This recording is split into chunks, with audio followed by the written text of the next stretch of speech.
Monica Makes It Happen is proudly supported by Goya. If it's Goya, it has to be good. All right, this is going to be the most epic podcast that we've done so far. Number 10, by the way. April Walker is here. April, thanks for being with us. Thank you for having me. I'm so excited to be here today. I'm excited. I'm like your biggest stalker on Instagram. Oh. I love everything that you do, every you. post. I love who you are. Thank you. You are a legend. You're the Coco Chanel of hip hop wear. You were a mogul before there were female moguls, especially in the fashion industry. I mean, you're really a trailblazer on every different level. That's why I thought you'd be a great podcast. Yeah. We just started the podcast. We've had so many different celebrities and CEOs, but I think you're going to be the one that goes viral because of what you're doing with Reebok. Tell me a little bit about that right at the top. Usually we do the story, you know, how you did it. Right. We always want to know the behind the scenes because we have access to you. Right. I want everyone to have access to you. And then we do a speed round at the end. But Let's reverse engineer. Let's reverse engineer. Okay. The Reebok partnership is fresh. Right. Tell me about that. That's super exciting. So the Reebok collaboration happened, I have to give Portia Blunt, who was at Reebok and now since has started her own brand, Be Blunt. But we all connected through this college, this university out of Detroit called Pensole Lewis College of Business and Design. It's the first HBCU that's dedicated to business and design. And this is where? This is out of Detroit. And it's amazing. Dr. Dwayne Edwards, who actually reopened his school. Thank you, Dr. Dwayne. He's doing amazing work. He's partnered up with like Jimmy Choo and DSW and all of these places that these organizations in fashion that are now helping to fund the future change makers, creators. I love that. And put them in position. They actually take it from ideation to actual marketplace. So it's really, really encouraging to see that. And they named their apparel studio after me. So I know that was legacy. You have a studio in Detroit, the April Walker Apparel Studio. Carhartt, thank you, Carhartt and Miller Knoll actually powered it. And is that weird to feel, like when you see your name like that up on a building, like, how does that feel? Like, I know you saw it. It's very humbling. You know, I didn't start out seeing that. I started out just really falling in love with hip hop, and we can talk about that later. But the partnership with Reebok, as you asked, happened because Portia was at Reebok and said, we have this interesting opportunity with Reebok in their human rights division. And I am a big advocate in many ways, and they know I had a big mouth. So they said, you want to come over here and design something? And I said, sure, if I can talk about equality, leveling the playing field, and legacy, let's do it. And that's what we did. We created this whole look, and now it's here. I know, and I love that you're head to toe in your fashions, and then there it is. And the kicks, too. I brought back the 5411s, which if anybody's a hip-hop head, they remember those from the 80s. Sybil Shepherd wore them, I think, in the 85 Emmys, down to Redman and DMX talking about them. They're iconic, so I had to do that. Yeah, and talk about celebrities. But we're going to talk about all that after the next commercial break. But first, your story. Like, where are you from? What's your story? Like, how did you begin? I'm a Brooklyn girl. I fell in love with hip-hop early on. But where in Brooklyn? What? So I started out, we moved around a lot. My father was in the music industry, and I'm a jazz baby. And so I watched him dance to his own beat, literally, as a music manager. And then he started working with Jazz and Jay-Z and all of these people early on. And I grew up with all of this in my living room.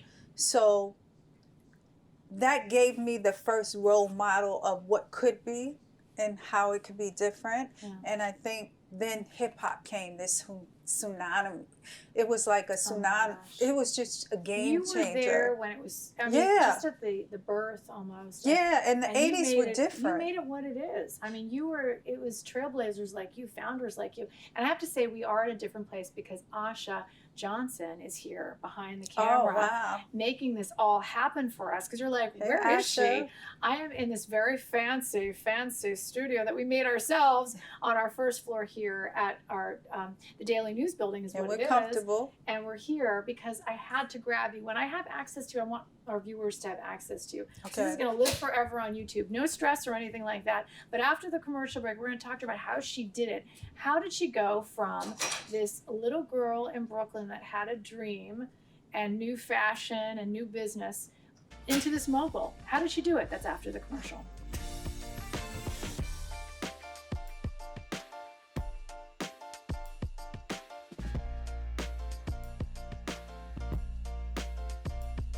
Okay, we're back. April, this is the part that we love. This is the nitty gritty. All right, Okay. so we were just hearing your story about Brooklyn. You're from Brooklyn and you had a dream. Was it a dream as a child that you wanted to go into fashion, or? I was a hustler. I didn't know what I wanted to do, but I knew I didn't want to work for someone else. And I was in college. I went to New Paltz, and honestly, the commercialization of hip hop was in the 80s. And I was in college not knowing, going to school for business and communications. And I went to a Run DMC concert at... We love DMC. Yeah, me too. He hosted my first show. Oh, that's what's Cool. up. Yeah. I love him too. Good people. He's amazing. We went to He wears your stuff. He wears all your stuff. Madison Square Garden, and that Fresh Fest it changed my mind about dress for success and what that looked like. Yeah. And I decided I wanted to create uniforms that represented us because they weren't in the stores at that time. Nothing to speak to our culture. So literally that's how it started. I started with a dollar and a dream, because they say start before you're ready, and I definitely started before I was ready. But I do believe in that principle. At the moment of commitment, the world will conspire to assist you. And that's really what happened. It just, energy feeds energy. Our little shop in Brooklyn became this magnet for hip hop. And idol makers, Herbie Lovebug and Play from Kid and Play, Shaggy. You had Biggie was one of my first customers. And this is all before he got signed. But two people told two people, and this is before we had viral. That's the way we went viral, through word of mouth and people talking about us. Snoop Dogg, right? Mm-hmm. I mean, you dress everybody. What do you think it is? I mean, if you could maybe look outside yourself, because I know what it is. I could answer the question, but I want to know, what do you think it is that makes everything you do so magical? That's a hard question. Well, I'm first going to start, I'm a spiritual person, so God, I will start there. I think that God took the wheel. It's bigger than me, right? And I think service is a big part of it, seeing that void that existed and having the gumption to step into it. And people told me I was crazy. You imagine at 21 in the 80s, me starting my own business, it was safer to get a job. But I started it with the belief and the faith that I could, and then that energy transformed into something else. And then I believed it was bigger than me. I saw that early on, and serving the culture in such a way. I'm very much about community, collaboration, and culture. Wow. And so The all three of Cs, that, there you go. that's how that grew. Yeah. And I think community. living in your truth. Wow. Yeah. And sometimes if it's in your history, it is kind of something in your passion. Like if your family's gone through generations of, let's say, for me, it was my mom cleaning homes. Mm-hmm. And for me, it was very emotional because I didn't actually, my husband always jokes, my husband, you don't clean the house. And I said, that's not funny, because my mom did, and it is a sore topic for me. I mean, I grew up going, why does she have to clean homes? Right. I was angry about it. And so then I turned that anger into something productive, because I feel like now I chase after stories of specifically women who look like my mom and look like me. I love that. Yeah, and so it's like therapy for my soul. Right. But it's an action. Right. It's not me talking about it to a therapist, because I think if I did, then maybe I would stop doing this. No, but it's I would just go important. home and get something, to eat. But I'm so passionate about it because I feel like it soothes. No one helped her. And No she one helped paved the her. way for you to be sitting here She with did. me. And she said she would clean. She'd be cleaning and she'd be thinking. And I Mm. think that's so Therapeutic. beautiful. Yeah, because she would be strategizing. How do I get out of this situation, or how do I better Mm-hmm. my life?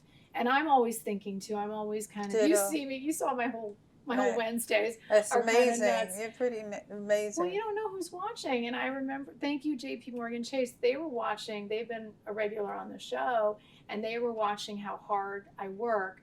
And they're like, you need support, girl. You need, Right. you know. And so you just never know who's watching. And they came to my rescue, and they're like, we're going to sponsor everything you do. I love and that. I said, we love, but Reebok came to you. Right. And so we're going to sponsor, and it is about, sometimes it's about a The sponsor collaboration. believing in you and saying this is important. Right. But can I just say, you're beautiful. I mean, Thank you you. are devastatingly gorgeous. I think the same thing about you. So Oh, well, let's just talk about you, because when I met you, I was just like struck by that. I Thank mean, you. so you really, you are a supermodel kind of. I mean, have you ever thought about that? I mean, you model. I've done commercials. I've done some modeling before, but it's all with intention. So like I've done some work with Cadillac, with Sports Illustrated, with TJ Maxx, but it's all, around the brand or telling a story that represents community, culture, creativity, collaboration. Community, culture. I love all the C's. I do the community, celebrities, and checks. I like getting that. checks for our viewers. Oh yeah, I gotta add checks to that. Yeah, you gotta add checks. Yes. Like, we like the checks. Yes. So it's always about money. It's about funding. Absolutely. For at least all the of these. my viewers have. Yeah. So coming up after the break, we're gonna do a speed round with April. Okay. Okay. That sounds fun.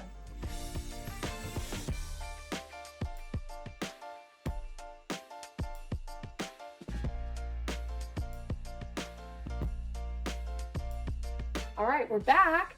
And April, I have a speed round for you. I ask the same questions for every guest on this podcast. You ready? I'm ready. Usually it's 11 quick questions, and these are quick. Don't think too much. So, you have to. We want like just fast, subconscious, conscious, whatever you want to call it. All right, your biggest achievement. Living my truth. Oh, that's good. That's a really good answer. Your biggest regret. Not getting financial literacy early on. Sweet Tea said not going to school early on, not finishing school. She went back and she got Oh, a lot good of for degrees. her. But she said she wished she would have done it early. I love the answers that I get on that question. That's a power question, right?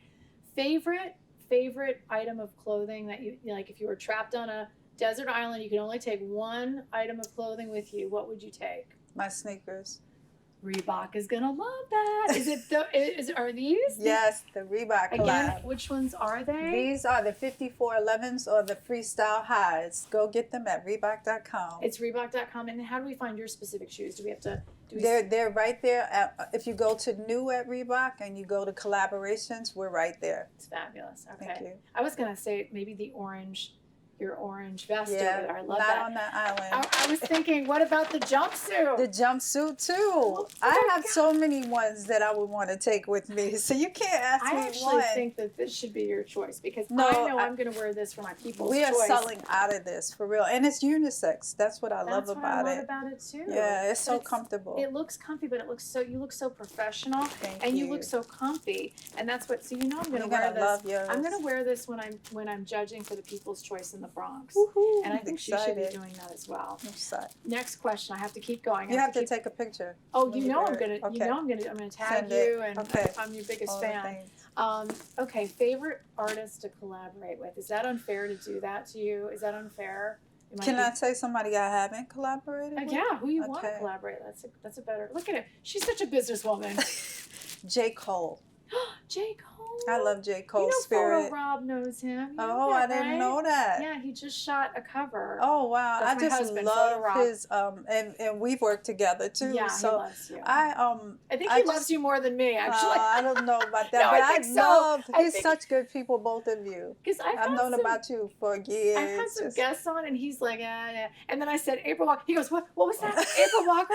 And I said, okay, calm down, Rob. Calm down. But no, but Good people. that's the reaction that you get from, anyone that I mention that you're here. Aw. And so I really appreciate. Okay, last question, because I know we have to go. Hush has to go too. Who should I have on my next podcast? Who would you suggest? I will say Dr. Nadia Lopez because I just collaborated with her. She just dropped a book. She does a lot of advocacy work, and she works with the community organization, and she just did a book called If These Scars Could Talk. And it's about women that have gone through some unbelievable circumstances and taken their burdens and made them blessings. And I collaborated with her. I styled it, and I actually, they all wear walker wear. We did an exhibit, but the book just dropped. Barnabas Crosby, an amazing photographer, did the photos and just took these women and showed they're seen in such a beautiful light. I think that the story behind each of these women is so amazing, and Dr. Nadia Lopez brought all of their stories to light working with a coach that specialized in writing. It's a writing exercise which each woman told their story of trauma and how they broken through that trauma. It's a very powerful way to get community involved. Wow. If these scars could, and see, this is how I get my stories, is because now my next show, I know, Right. my next show, we're going to have Maria Trusso, who's an incredible person who has a center for healing. And I love that we're so women focused, because I feel like so many times it's the women that are making it happen. And what was your slogan? You said something about women. I said the future been female. That's our mantra at Walker Wear. I love that. And I was going to ask you your motto, but that is it. Yep. Right? Thank you so much for joining us. Thank you for having me. Yeah, this is going to go viral. This podcast, number 10. Let's go. April Lucky Walker. 10.